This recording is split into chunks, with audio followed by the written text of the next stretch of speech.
Hello there guys, it's Joey, and today we're going to be getting back to some of the planned videos that I had and I've got behind in because of cleaning and inspection and all that stuff. So this week I wanted to talk about fox magic, and so to begin the video we have Pudding and Elsa who demanded to be in the video for fox magic. They're two of my smaller squidgables. So they have had their moment of fame. They can come sit by me. There you go. And we will look at imagery. We are going to talk about some of the correspondences. It's going to be more of a personal video because obviously my totem is fox. I work more with fox magic on a personal level, and so there's going to be a lot of personal discussion this week, as well as showing some tarot cards for imagery, although I have a few other images of foxes. I think we'll start with this one that my friend Hazel sent me, and she has, this is probably one of my favourite pictures, and it's by Mina Smoke, and I absolutely adore her artwork. I think it's incredible. So this and the beautiful artwork that She Said Rock and Roll sent me are both on the background, if you like, of silver birch. There are many correspondences given for fox magic, and silver birch seems like an odd choice on the face of it. Foxes are considered to be solar animals associated with fire, and silver birch is more feminine in its energy, although of course you can work through those preconceptions. And for me, fox magic is all about working through preconceptions, and that's what we're going to talk about at large for a lot of the video. So a lot of the animals I actually work with, on the surface of it, human beings have attributed really negative stereotypes to certain animals, and crow is one that your death element, horror element. Wolf is another, and fox has this really negative stereotype. And I was reading that the word sly to describe someone actually has its roots in the word to know, and it's more about knowledge and intellect and wit. And fox is often sort of associated with this sly coming of knowledge, this sort of spy tactic. Sometimes it's even given like a downright underhanded manipulation vibe. And there are some really negative stories associated with, attached to foxes. And it seems to be a sort of human fear of anything that shows intelligence outside of the human race. And I was interested in fox imagery and stories and things from a dual perspective. I wanted to hear about it from a Celtic perspective, but I've also always had an interest in the Japanese element and the kitsune stories and archetype. Now, this is a book that, again, my friend Hazel sent me, and this has a very negative connotation of the fox spirit, whereby someone is hunting them and ends up killing them because they are a nuisance, they are an evil spirit. Although what is worth taking from the kitsune story is the element of shapeshifter, which will be really important later. And this image has a Japanese feel as well. In her dress has a Japanese feel to it. And then of course we have the kitsune card from the Shapeshifter Oracle, which was this week's card as well, of course. So there's this whole tricksy element to fox energy. In the wild, foxes can disguise their trails, and so it makes it hard for them to be hunted. And they can offer false paths, false scents in order to hide themselves from falling prey, either to human hunters or bigger animal prey. And presumably this is where the whole trickster vibe comes from their own natural defences in defending themselves against being killed and, or for whatever reason, eaten in the nature perspective. So it's another fox image, that's lovely. And then we have a slightly more cutesy fox card.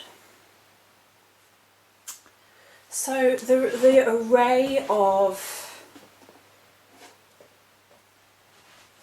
fox imagery is very, very strong, and in England at least there are some pretty divided opinions on foxes. I've heard people describe them as pests. If they keep chickens, they're trying to get in and eat the chickens, and I've heard people say, you know, oh, they kill for the sake of it and things like that. And my response to that sort of thing is usually, well, if you're going to keep chickens, farm chickens in a non-natural way, you know, that's something that humans have developed, then it's up to you to have the correct safety procedures to keep them safe.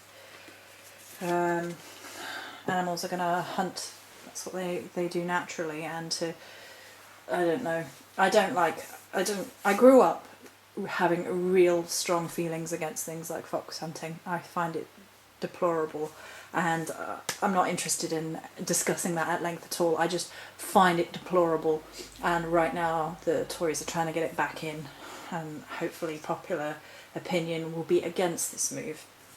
I just find the idea of hunting them for sport revolting. And I wonder how much of the negative fox imagery sort of ties into the human wanting to dominate over nature, to not wanting these animals to be able to get to our food, to wanting to hunt them for sport and giving them a negative stereotype, and more than any other animal in nature. It's one of these things. So they have a solar energy, as I discussed, and we're going to have a look at some of the artwork. Now, the rest of the artwork is from the Shadowscapes Tarot, where the foxes feature strongly in the deck of wands, the suit of wands, sorry. It's one of the overarching, most beautiful things I loved about the Shadowscape, and still do.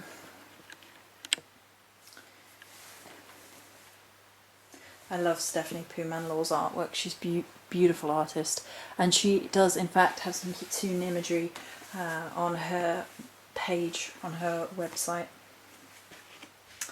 So the ace is the possibility of creativity, excitement, adventure, a challenge to step up for with confidence and courage. I think courage is a good word for fox energy, personally. Illumination, inspiration,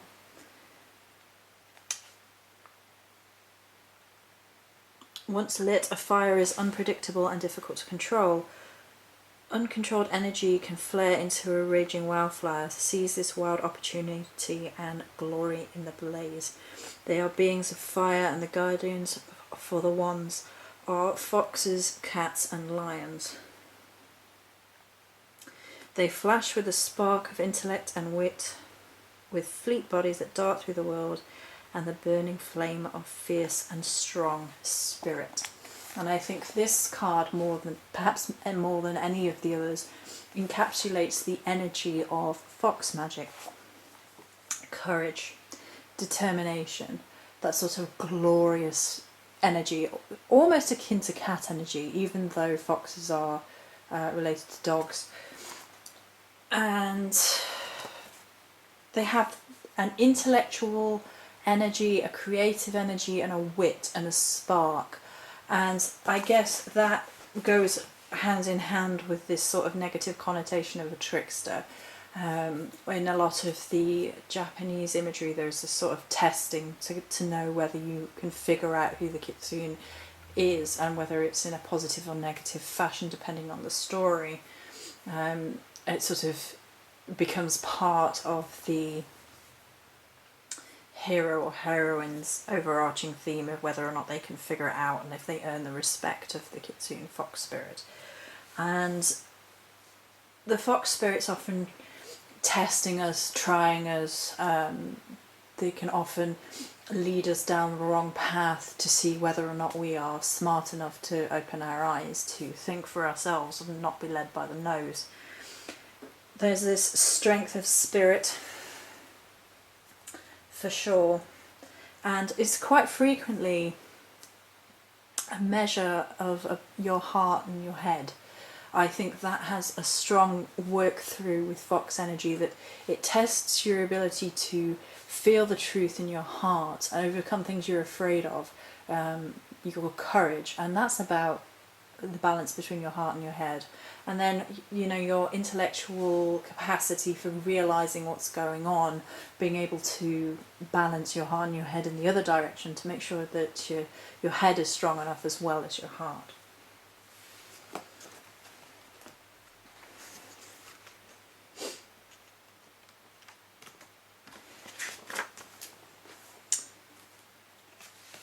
Okie dokie. So then we have the Five of Wands. The Five of Wands is traditionally about conflict. At the forefront of the pack, the hare sprints away.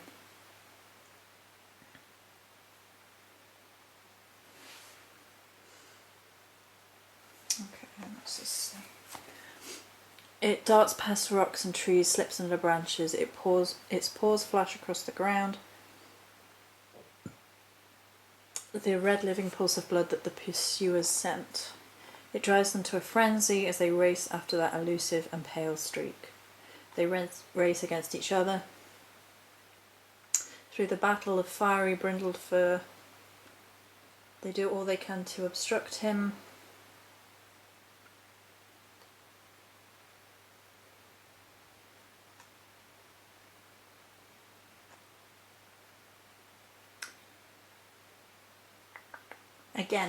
Again, it's very, very much about trials and overcoming difficulties.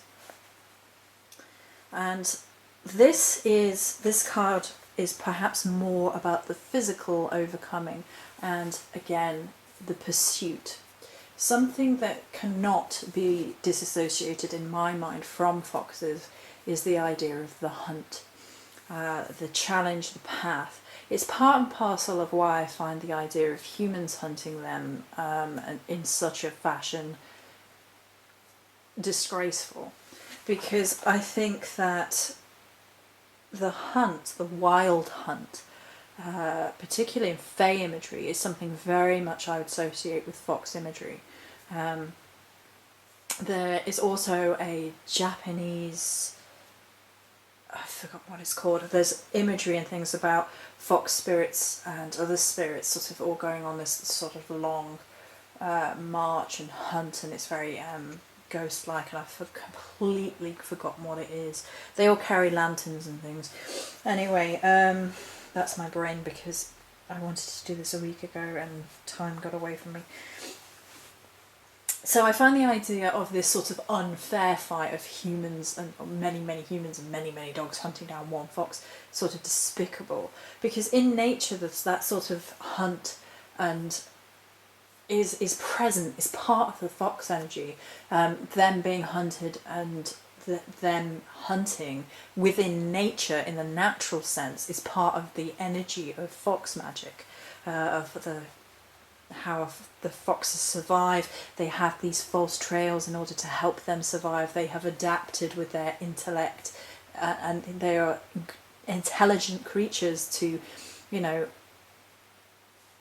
create these false pathways for predators. And that sort of part of the wild hunt, that idea is within fox energy. But that to us on a spiritual level is being forced to go down the hunt for who we are, to figure out who we want to be, the balance, like I said, between heart and brain and all the rest of it. And with it being an animal of solar energy, of fire energy, frequently it's about courage. And this card is very much about the physical, and you're going to see that as the cards progress there are elements of the other, but this is the physical challenge, this is the block, this is the madness, this is the overcoming of the difficulty.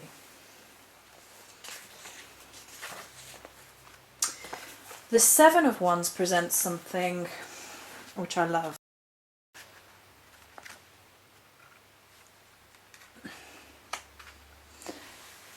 The vixen faces off against the badger with her kits watching beneath the protective curl of her tail. The enemy circles and circles. They size each other up and nip here to test the swiftness of reaction, a swipe to press the defence. The vixen snarls and lunges forwards, for she has her brood to protect and she will not fail them. Fear for her kits burns in her heart. Her actions are necessity, not merely courage, and yet it is all the more courageous for being a selfless act without the tangle of thought and justification. Her mere belief makes her fight 10 times more fiercely with a fiery strength. Seven of Wands is about taking a stand, defending what you believe in. The world is full of strife and stiff competition, and one must have the courage to face the difficulties that come. Do not buckle under a stiff wind, but sway like the bamboo. Seemingly unsurmountable odds can be overcome with faith and courage. And that for me is probably the very, very centre of fox energy. Having the courage to do what is necessary to fight. And it's about balancing your heart and your head as well. So having the courage to fight what needs to be fought for and figuring that out within your own self.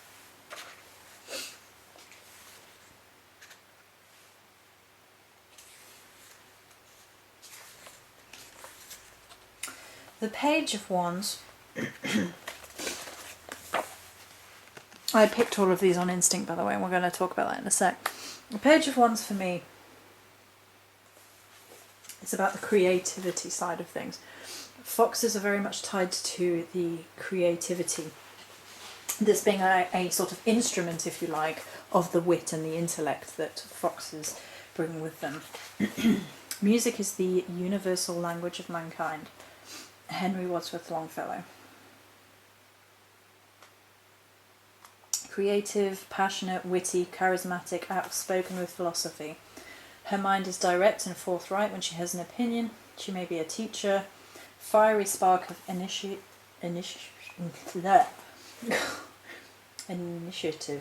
inventive, and daring you to delve within. You have that potential. You must push your limits. The sweet song of and the voice of impulse. And that sort of talks about being the best person you can be in terms of fox magic works in that really, really well. Having the courage to embrace your natural gifts, to bring them out, to really embrace your creativity, and having the mental capacity to figure out who you are, what your gifts are, and go for it.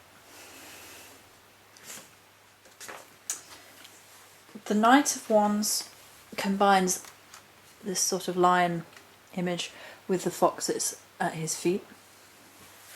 A sort of charge. He's charging towards his goal, change, progression, daring, passionate.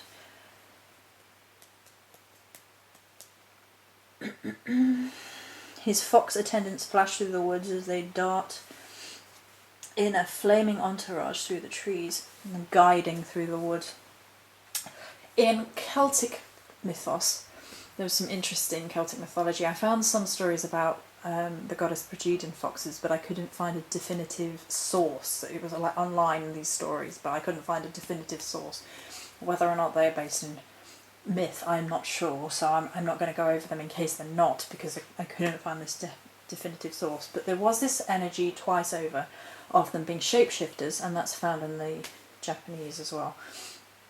But they were also Celtic guides to the otherworld, and because they were Celtic guides to the otherworld, that started to ring a little bit of truth for me, like, oh, I see where I'm connecting my Celticness with the sort of fox energy, and to Morrigan, for myself, obviously. And they would be able to guide you through the woods because they had this natural ability to know where they were going. They knew where all the false trails were, as we've already discussed, and they had a intellectual or natural, or however you want to see it, grasp of their surroundings, that they would know the way. And this was very strongly present within the Celtic lore.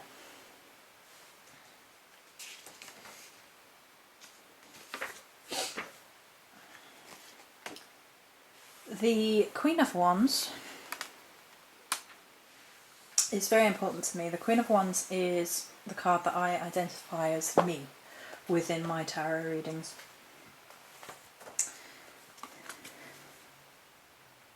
The fire-brindled fur of foxes darting about in the shadows surrounds her. She is singing on her harp.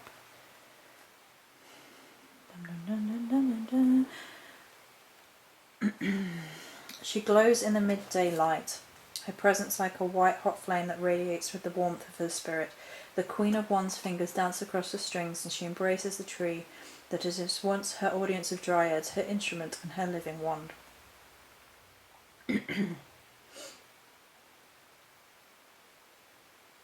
Her presence exudes confidence and the knowledge that she can handle anything and anyone. It is not arrogance, but a simple understanding and truthful assessment of her skills and ability. It is easy for her charms to be turned to darker purpose of deceit and manipulation, but she guards against this temptation. Mesmerised by this, the world hushes at her entrance to see her, hear her, and bathe in her radiance. That sounds a bit full of it, doesn't it? Again, it's very much about being fully in control of yourself, understanding the balance of yourself, understanding how positive and negative things can be used in all your traits, and guarding against that in sort of personal control. And the one that we're going to go back for, out of step for slightly, is this one. This is lovely. The Eight of Wands.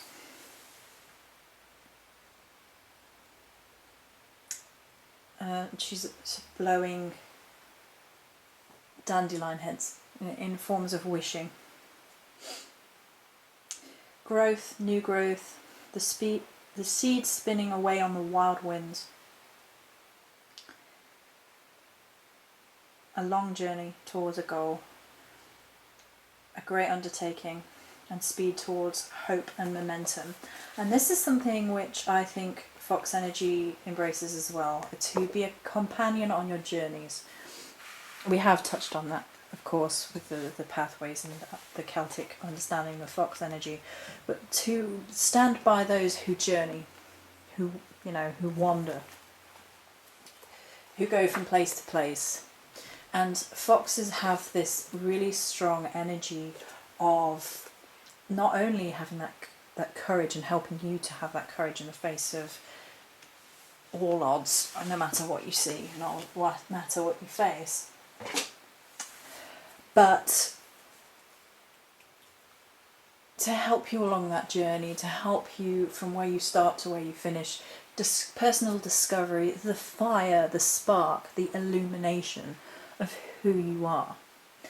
Now, in terms of crystal, which I have done each week for this, the crystal that I think most suits Fox Energy and this is just a personal feeling about it. Let's just grab a handful. Whee! Is Carnelian. Now, obviously, there's an orange connection. There we go. It grounds and anchors you in the present reality, a stabilizing stone with high energy. Excellent for restoring vitality and motivation, as well as stimulating creative energy. It is useful for dramatic pursuits. Imparts an acceptance of the cycle of life and removes fear of death, tying into the fox as a guide to the other world. It gives courage, promotes positive life choices, dispels apathy and motivates for success. Useful for overcoming abuse of all kinds, helps you to trust yourself and your perceptions, getting to the bottom of what makes you tick, overcoming negative conditioning and encouraging steadfastness. Improves analytical abilities and clarifies perception. It removes extraneous thoughts in meditation and tunes daydreamers into everyday reality, sharpening concentration, dispelling mental lethargy. A powerful protector against envy, rage and resentment, yours or other people's. It calms anger and banishes emotional negativity. So basically those are all the energies which I associate with fox energy. I think the crystal lines up exactly with how I consider fox magic. Courage, mental analytical clarity, getting you to be who you are, to walk through life with courage, to self-journey, no matter whether you're journeying in physicality or just emotionally or mentally. Or spiritually, of course. Figuring out who you are, dispelling the negative sides of yourself, overcoming the negative perceptions that you have placed there, that other people have placed there, and figuring out who you want to be and the best version of who you want to be. So that's it for this video. I hope you enjoyed. Many blessings.